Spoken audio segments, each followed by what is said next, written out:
Okay, this question is for both of you, okay? And what are the 2 issues you are most passionate about tackling in Sacramento? And we will start with Mr. Clute. Well, certainly, if I had to narrow it down to 2 issues, you have to have economy and jobs. I mean, I'm considering this one issue. Economy and jobs. And certainly they go hand in hand.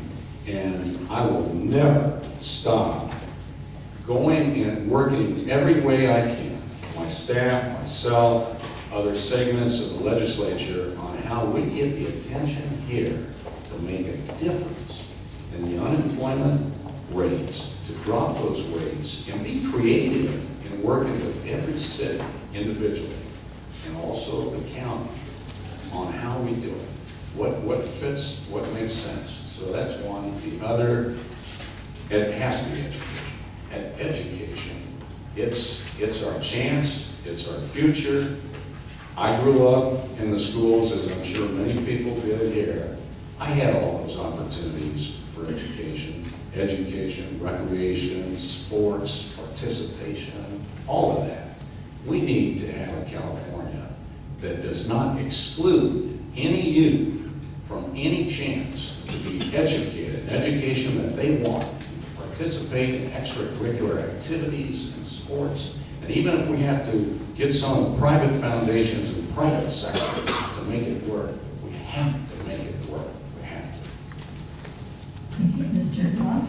Well, in addition to balancing the budget and properly funding education, I think my #1 priority needs to be the UCR Medical School.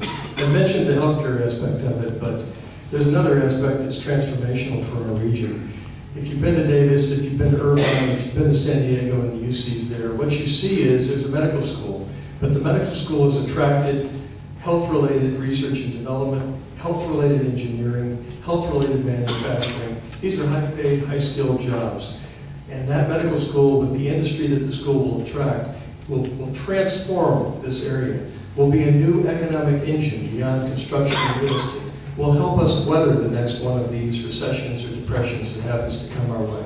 So that school is important on any number of levels, but certainly economic development, it's critical. So the UCR Medical School. #2 has to be jobs. Of course, we know the unemployment rate in this area is 12.6%. But did you know for young veterans, it's upwards of 29%, and some minority groups as well? This is a home for many veterans' families because it's affordable housing. The spouses work at Pendleton, San Diego, 29 Palms, Fort Irwin. The Department of Defense is going to go through a $480 billion cut. Much of that is going to be in personnel. 80,000 troops, Army and Marine, riflemen, coming back to this area. We get 30,000 veterans coming to California each year. So we need to make sure that we have training for those veterans. We need to make sure that we have housing for those veterans. We need to make sure we have health care and clinics for those veterans. So jobs and jobs for veterans certainly has to be my priority #2 in Sacramento. Thank you very much.